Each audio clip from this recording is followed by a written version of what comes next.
eu sou Jéssica Nascimento. O programa O Assunto é Gestão está começando. Estamos no mês dos professores. Eu aproveito para parabenizar esses profissionais que se dedicam à arte de compartilhar saberes e à construção conjunta de conhecimentos. Uma tarefa que este ano, em virtude da pandemia do novo coronavírus, se tornou ainda mais desafiadora. Afinal, os professores tiveram que se reinventar e se adaptar ao ensino remoto emergencial. Hoje, no Assunto Gestão, falaremos sobre este e outros temas com a professora Ana Lúcia de Souza, que é doutora em Educação e é diretora do Centro de Ciências Humanas da Universidade Federal de Roraima. Seja bem-vinda, professora. Muito obrigada.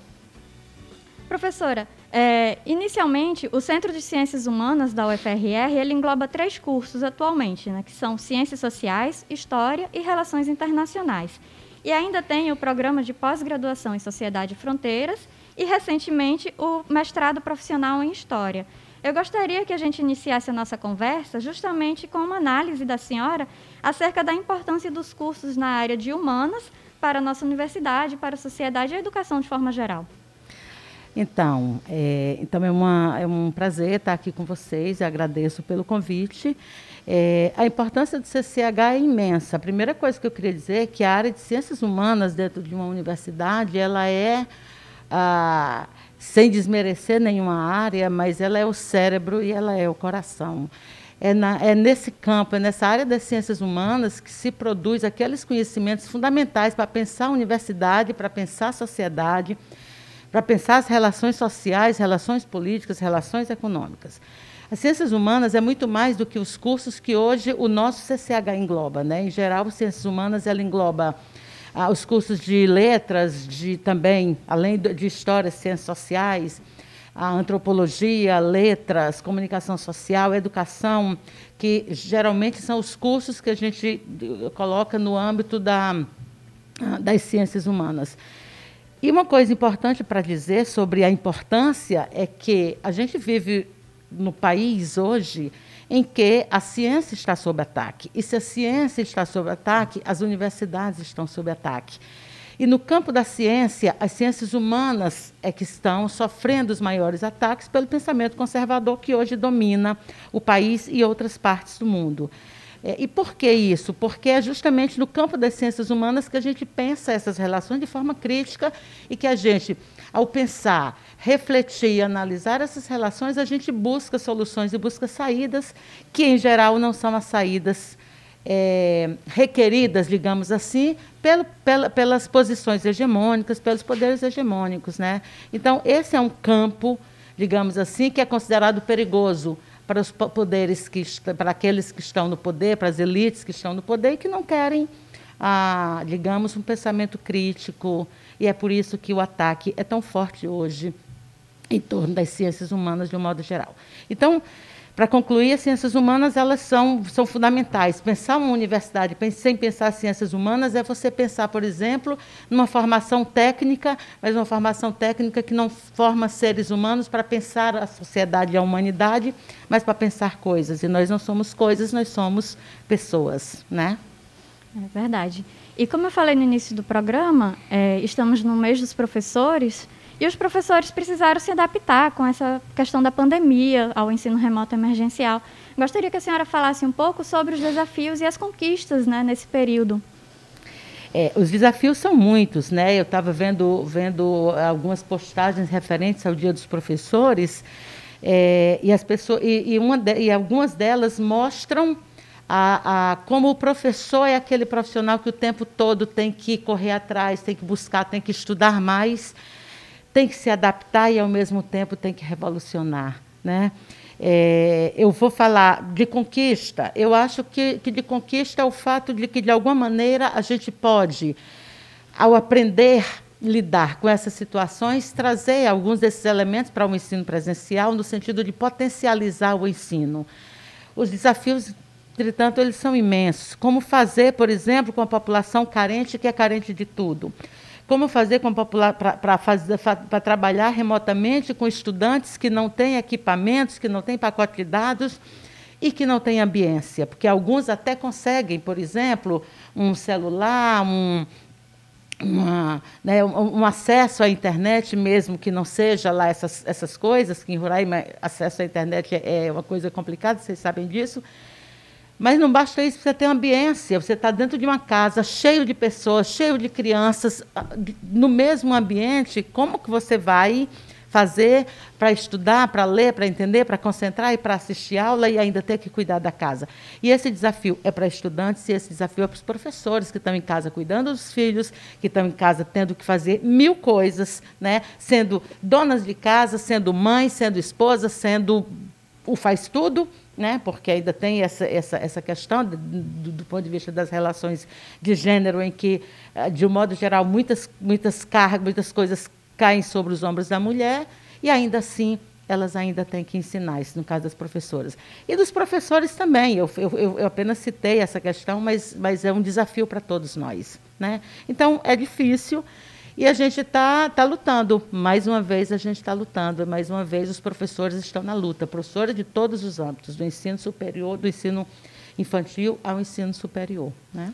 Todos estão se adequando, né? E apesar da pandemia... Tentando se adequar, exatamente. É porque a gente tenta se adequar, mas a gente tem que revolucionar também, porque não basta se adequar, porque o adequar-se supõe uma condição que está dada e que a gente se adequa.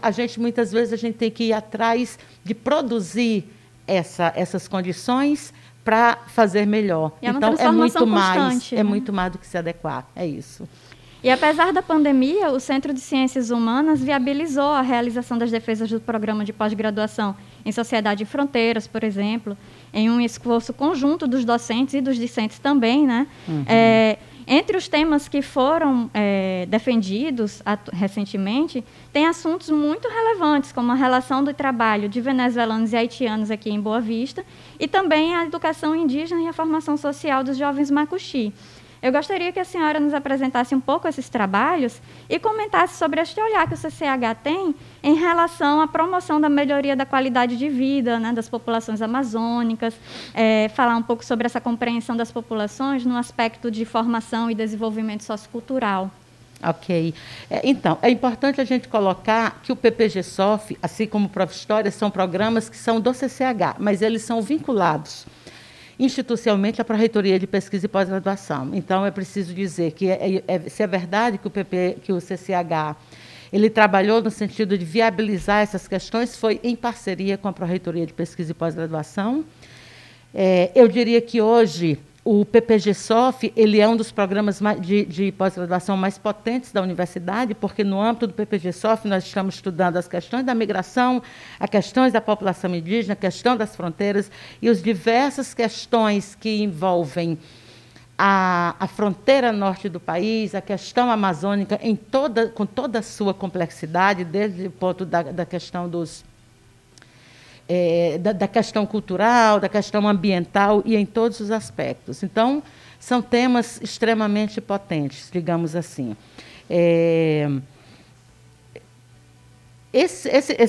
Particularmente, esses trabalhos que você cita, um deles é o trabalho da Beatriz. A Beatriz foi aluna nossa do curso de Ciências Sociais e que já iniciou esse trabalho com os haitianos no curso de graduação em Ciências Sociais e, posteriormente, entrou no mestrado. É um trabalho fundamental, porque não só ela pesquisou as relações de trabalho de venezuelanos e haitianos, mas ela fez o cruzamento com a questão do racismo e da xenofobia. Então, é um trabalho fantástico, porque, inclusive, denuncia as muitas formas de racismo que estão presentes ainda na nossa sociedade e que constituem desafios que a gente precisa enfrentar. Do ponto de vista das questões indígenas, da população indígena, nós temos muitos trabalhos. Esse trabalho, particularmente, foi orientado pelo professor Maxim Repeto, e é um trabalho fundamental. Eu diria que ele tem muitos trabalhos envolvendo a questão indígena, desde a questão da educação, desde a questão da formação dos jovens nas comunidades indígenas. Então, são temas, como eu falei, que são temas fundamentais. E aí eu faço um recorte aqui para dizer para você que a Universidade Federal de Roraima tem sido fundamental para pensar a questão indígena nesse Estado. Eu entrei aqui em 1991, e se hoje a gente diz que tem preconceito, por exemplo, com relação às populações indígenas e com outras populações, no caso agora com venezuelanos, com os migrantes de um modo geral, mas em particular com os venezuelanos, esse preconceito, em particular com os povos indígenas, foi muito maior. E a universidade tem sido fundamental no sentido de quebrar esse preconceito e mostrar a realidade dessas populações, né? E é por meio do conhecimento que a gente tem enfrentado o desafio de quebrar as muitas formas de preconceito, as violências e as discriminações que essas populações estão submetidas. Nesse sentido, então, o PPG-SOF é um programa muito importante para a universidade como um todo, e não só para o CCH. E as ciências humanas, elas são fundamentais para pensar as minorias de forma geral, né, em nossa sociedade. As minorias que muitas vezes são maiorias, né, como a questão das mulheres, por exemplo, e mesmo a população negra no país, né? Também. Se você olhar, a população negra é maioria no nosso país. Sim. E, no entanto, é tida como minoria. Minoria por discriminação. Só para complementar, sim, desculpa. Importante. Professora, indo além do âmbito do CCH e da UFRR, e aproveitando essa sua atuação no campo das ciências sociais, a senhora poderia fazer uma análise do cenário nacional sobre como a pandemia evidenciou problemas já enfrentados antes, como a desigualdade social e a precarização das relações de trabalho, por exemplo? O que eu tenho que dizer para ti é que a tua pergunta já traz, inclusive, uma resposta. Ou seja, a pandemia ela tornou evidente aquilo que muitas vezes estava ocultado, estava, né? A pandemia tem mostrado de forma muito clara o tamanho da desigualdade social que existe nesse país. O Brasil é um dos países mais desiguais do mundo. O país está atrás, em termos de desigualdade, de países extremamente pobres, por exemplo, do continente africano e mesmo da América Latina, o que é uma coisa absurda para um país que produz tanta riqueza como é o Brasil, como é uma das maiores economias do mundo. Então, isso mostra, por um lado, a imensa desigualdade social e, por outro lado, a imensa concentração de riqueza. A riqueza é produzida, mas é concentrada, né? E, ao ser concentrada, isso deixa a grande parte da população numa situação de imensa vulnerabilidade.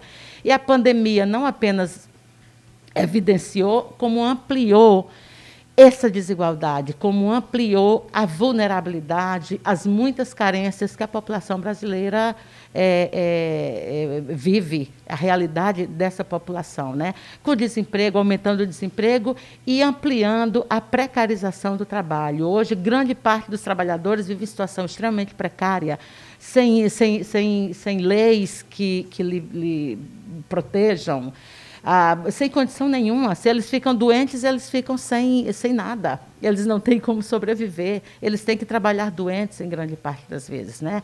É o que alguns autores chamam, por exemplo, a uberização da vida, né? As pessoas, o trabalho está sendo uberizado, é aquela coisa, se tu está bem, tu trabalha hoje, tu ganha, se tu não está bem, tu não trabalha, tu não ganha. E não tem como sobreviver. Exatamente. E cada vez mais o país desmantela o sistema de proteção que, a duras penas, foi sendo construído ao longo do século XX, particularmente, e que agora, nesse início do século XXI, vem sendo desmantelados com reforma de trabalho e com outras formas de vulnerabilizar e de deixar a população à sua própria sorte, né? Infelizmente, a gente vem vivendo essa situação, com as muitas reformas que vem sendo feitas, reforma trabalhista, reforma de previdência, mas não se fala, por exemplo, numa reforma fiscal para tirar a carga que o trabalhador paga de impostos, enquanto que aqueles mais ricos praticamente não pagam. Tem grande parte dos seus bens são livres de impostos, né? Hoje, quem tem um carrinho velho paga imposto, mas quem tem um iate não paga um imposto. Olha só que absurdo, né? Então, nós temos distorções imensas nesse país e que precisam ser corrigidas, mas o cenário, ele não me parece nem um pouco promissor nesse sentido, o que é extremamente é um desafio, né? Preocupante. Mas é muito preocupante, exatamente. O assunto é gestão e nós estamos conversando com a professora Ana Lúcia de Souza, que é doutora em Educação e responsável pelo Centro de Ciências Humanas da Universidade Federal de Roraima. Nós vamos a um breve intervalo.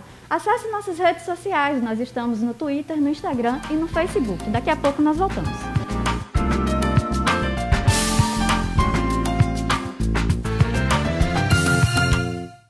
Estamos de volta com o assunto é gestão. Hoje conversando com a professora Ana Lúcia de Souza, que é doutora em Educação sobre ações desenvolvidas no Centro de Ciências Humanas da Universidade Federal de Roraima. Nós estamos na Rádio Universitária 95.9, na TV Universitária, canal 2.1, e também no nosso canal da UFRR no YouTube, o youtube.com/UFRR-oficial. Professora, recentemente o CCH lançou o volume 4 da coletânea Sociedade e Fronteiras, trazendo o seguinte tema: além das fronteiras e da interdisciplinaridade dos temas amazônicos. Gostaria que a senhora falasse um pouco sobre o processo de escolha dos textos e sobre quais os assuntos eles abordam, o que fazer para acessar esse material. Então, a coletânea Sociedade e Fronteiras é uma coletânea criada no âmbito do PPG-SOF, que é o nosso programa de pós-graduação Sociedade e Fronteiras. E qual é o objetivo dessa coletânea? É justamente a gente socializar, divulgar, publicizar as pesquisas que são realizadas no âmbito do programa. Então, nessa coletânea, em geral, a gente está no volume 4, mas daqui a pouco já vai sair o volume 5 também, que já está sendo editado. Nós publicamos, de modo geral, as pesquisas feitas pelos alunos do mestrado. Então, esse volume 4, geralmente tem as pesquisas que foram realizadas pelas turmas que concluíram em 2019 para trás. E o volume 5 que vai sair. Então, a gente está sempre fazendo essa divulgação das pesquisas feitas no âmbito do programa. Então, ela é uma ação específica dos alunos e professores, pesquisa de estudantes e docentes do PPG-SOF. No CCH, nós temos ainda a revista Textos e Debates. Essa revista ela foi a primeira revista criada na Universidade Federal de Roraima e era a única, durante um bom tempo, a única revista existente no estado de Roraima. Nós não tínhamos outra revista de caráter acadêmico-científico. Eu estou à frente dessa revista, digamos, desde o volume número 7, quando eu voltei meu doutorado em 2004, eu assumi a comissão editorial dessa revista. Qual o volume atual? Hoje nós estamos com o volume 33 publicado, preparando a publicação do número 34. Hoje eu estou junto com o professor Rodrigo Chagas. O Rodrigo Chagas hoje está mais voltado para a revista, porque eu tenho muitas tarefas do centro. Ele ficou mais à frente, mas eu continuo dividindo com ele o trabalho junto à revista Textos e Debates. E aí sim, a revista nós recebemos artigos em fluxo contínuo, de publicação, que de um modo geral são publicações de temas acadêmicos científicos, e a gente procura também pensar a Amazônia, pensar as relações sociais e políticas no Brasil, no mundo, mas também trazendo um pouco para pensar essa questão na Amazônia e nessa região que a gente vive com as suas muitas complexidades que aqui existem. E quem tem interesse em participar, em enviar texto, onde é que pode consultar as normas, qual é o endereço eletrônico que pode acessar? Revista Textos e Debates, se você colocar lá no Google, der uma googada, como se diz, você vai ver logo a página da revista, mas também na página da universidade tem link para as várias revistas da universidade, entre elas a revista Textos e Debates. Como eu falei, na coletânea a gente não recebe textos de fora, são publicações de pesquisas realizadas no âmbito do programa. Certo, professora. E além da coletânea e das pesquisas que têm sido desenvolvidas nos cursos de graduação e também de pós-graduação do centro, quais são as outras ações do centro que a senhora gostaria de destacar, pode destacar para a gente? No âmbito do centro, nós, como você mesma falou, nós temos diversas pesquisas, tanto na graduação, porque, olha só, na graduação nós temos os TCCs, que são os trabalhos de conclusão de curso, que são resultantes de pesquisas, assim como na história, assim como no curso de Relações Internacionais. A gente está sempre produzindo debates, eu diria que os últimos anos o CCH ele tinha debate praticamente todos os dias, promovidos ou não pelo CCH, porque o CCH se transformou um pouco no espaço também buscado por muitos outros órgãos da cidade de Boa Vista para a promoção de debates, digamos assim. Agora, nesse momento, talvez eu tenha vontade de destacar um projeto que a gente pensou há 2 anos e meio atrás, mais ou menos, que é o projeto de extensão Volta às Aulas Sem Machismo, Educando pelo Fim da Violência contra a Mulher. É um projeto que está parado, mas é um projeto que iniciou com uma proposta muito interessante de discutir de ir nas escolas públicas do Estado, e particulares também, claro, de Roraima, para refletir, junto com professores e estudantes, a questão da violência contra a mulher, que é uma questão muito, muito latente aqui no estado de Roraima como um todo, né? Então, por conta desse projeto de extensão, a gente teve diversos momentos importantes, fomos em algumas escolas, depois a gente ficou parado um tempo por conta de um projeto de lei que proibia o que eles chamam de ideologia de gênero nas escolas, passando a ideia de que nas escolas os professores fazem ou ensinam os filhos sobre coisas que são consideradas por essas pessoas, digamos, imorais, digamos assim, inclusive desconhecendo de verdade o que é ser um educador, o que é ser um professor, né? Então, a gente teve muita dificuldade por conta disso, e agora veio a pandemia, que, obviamente, deu uma paralisada. Isso. E por conta desse projeto de extensão e da dificuldade com esse projeto de extensão, a gente também acabou pensando numa proposta de pesquisa, que, inclusive, a gente contou com uma bolsa de iniciação científica, mas que também foi paralisado pela pandemia, porque a gente estava na fase de entrevistas, que é o projeto Educação, Violência e Ideologia de Gênero. Então, a ideia é justamente discutir essa questão do que eles chamam a ideologia de gênero nas escolas, de como isso é mais uma forma de ampliar a violência contra a mulher e a violência contra pessoas, por exemplo, que têm orientação sexual diferente, e de, portanto, como é mais uma forma, digamos assim, de castrar, né, a liberdade das pessoas em diversos âmbitos. Agora, professora, continuando a falar sobre pesquisa, a senhora se dedica a estudar a expansão do ensino superior na América do Sul, né? Qual o seu olhar sobre esse tema e a que conclusões a senhora tem chegado?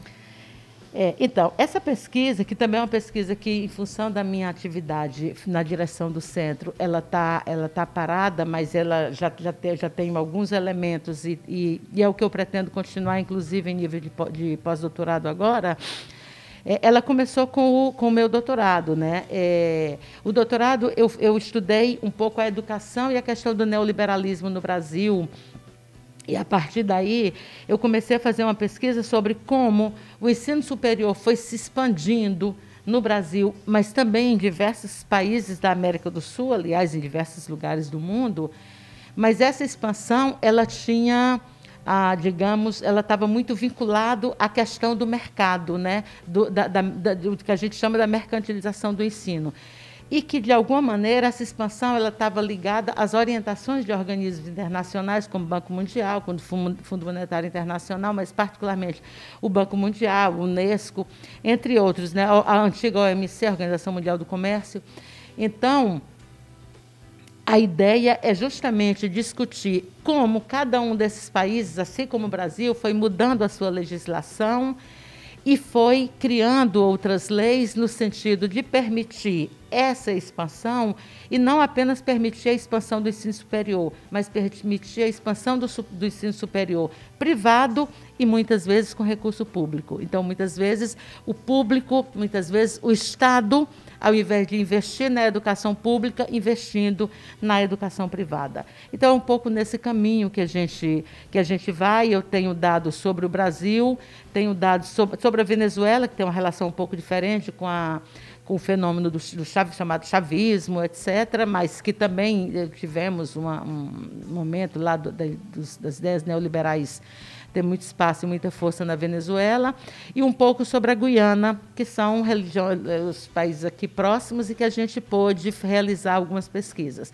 Mas a ideia é ampliar para outros países da América do Sul e, no final, fechar, então, com um balanço sobre a expansão do ensino superior na América do Sul, quais as características e as determinações desse processo de expansão do ensino superior na América do Sul, que é o que eu pretendo retomar agora, ao terminar minha gestão no Centro de Ciências Humanas.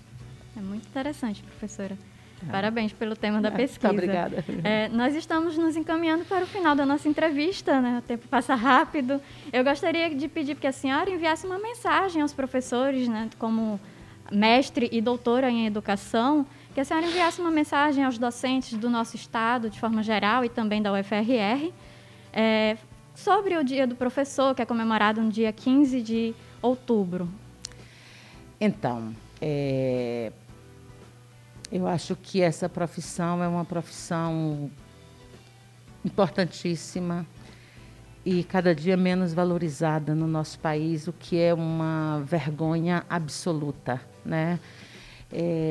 Eu falei no início que a ciência está sob ataque e que se a ciência está sob ataque, a educação está sob ataque. E os professores estão sob ataque também. Mas o ataque aos professores, ele é desde muito tempo, desde quando nunca se valorizou o professor. O professor só é valorizado em época de eleição. Educação, saúde só são valorizados em época de eleição, né? Mas hoje a gente vive um momento particularmente difícil, porque é um momento em que as pessoas confundem muito conhecimento com opinião. Então, cada um tem uma opinião e aí... Todo mundo quer expor. Cada um tem a sua verdade, então não tem mais verdade, não tem mais conhecimento, não tem mais nada. Então, essa é também uma forma de desvalorização do professor. Então, nesse momento, o que eu quero dizer é que a gente precisa ensinar que ciência se aprende na escola. E não é na rede social, não é com youtuber, não é com influencer. Ciência se aprende na escola. Então, a gente precisa valorizar aqueles que produzem e que transmitem esses conhecimentos que são produzidos, né, na pesquisa, na escola, na universidade, de um modo geral, né? Então, esse profissional ele precisa ser respeitado, né? Valorizar é respeitar, valorizar é pagar salário digno, desde o professor da infância, porque é lá, na educação infantil, que começa esse processo de produção de conhecimento, que, no final das contas, vai gerar, por exemplo, a vacina contra o Covid-19, que vai gerar o conhecimento necessário para pensar a cura das doenças, o conhecimento necessário para pensar as relações sociais e como melhorar a vida das pessoas, das comunidades indígenas, das comunidades ribeirinhas, né, das comunidades que vivem no campo, trabalhando, produzindo o alimento que nós comemos todos os dias, né? Enfim. Então, o professor do ensino fundamental à pós-graduação, ele precisa ser valorizado, precisa ser respeitado, precisa ter um salário digno, precisa ter condições de trabalho digno. E nesse momento de pandemia, esse momento difícil, que, como eu falei, deixa as pessoas sem condições, sem ambiência para desenvolver o seu trabalho, e ainda assim eles estão tendo que fazer isso, mais ainda, eles precisam ser respeitados e valorizados. Só para falar um pouco mais dessa história da pandemia, eu costumo dizer o seguinte, que aqueles que têm condições de acessar a educação e ainda assim morrem, eles morrem de Covid. Mas grande parte dos mais de 150 mil brasileiros que morreram nesse momento e que adquiriram a Covid e morreram, eles não morreram de Covid. Eles morreram porque sequer tiveram acesso ao sistema de saúde que pudesse ajudá-los a sobreviver, né? E isso é mais uma face da desigualdade e do desrespeito com a população que existe nesse país. E grande parte dessas pessoas que morreram, inclusive aqui em Roraima, foram professores.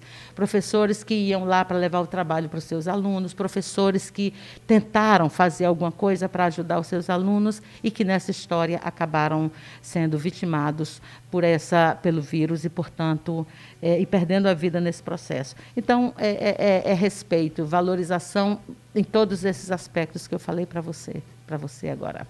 Tá bom? Respeito acima de tudo, né, professora? E hoje, no assunto gestão, nós conversamos com a professora Ana Lúcia de Souza, doutora em Educação pela Universidade Federal de São Carlos e diretora do Centro de Ciências Humanas da Universidade Federal de Roraima. Professora, muito obrigada pela sua participação no programa Assunto Gestão. Eu que agradeço, obrigada pela oportunidade, né, de estar aqui com vocês e de levar um pouco para que as pessoas conheçam um pouco o que são as ciências humanas e a importância da universidade como todo e dessa área, digamos, desse campo de conhecimento para o mundo, para pensar a sociedade, né? Sem esses conhecimentos, né, a educação acaba virando uma educação técnica que não produz e que não forma de verdade seres humanos humanizados, que a gente precisa tanto hoje, né? Seres humanos humanizados, cidadãos de verdade, né? Porque se fala muito de cidadania, mas uma cidadania vazia, porque é uma cidadania desprovida de elementos práticos que realmente valorizem as pessoas, né? Então, falar de cidadania e deixar as pessoas morrendo sem acesso à saúde, falar em cidadania e deixar as pessoas sem acesso a uma educação de qualidade, isso não é cidadania. E é nesse campo de conhecimento que a gente começa a pensar essas questões, a criticar e a buscar soluções, né? É verdade.